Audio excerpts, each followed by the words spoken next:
Ito pa po ang aming bahay. Nandito po ang kama namin. Ayun po ang kwarto ng lola namin. Ito rin po ang sinilis ng kuya ko. Ayaw sa atin. Mahilig magpaa. Ito rin po yung labas namin. Ito wala pa po. Nasa baba. Ito po yung jacket ng papa ko. Tapos po, ayun po yung ventilador namin.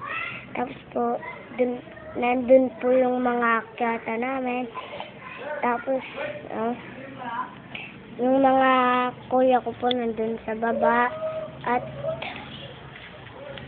yung papa ko po nandun rin po sa baba. Thank you. At ito rin po ba ako? Ay, pogi. Isang.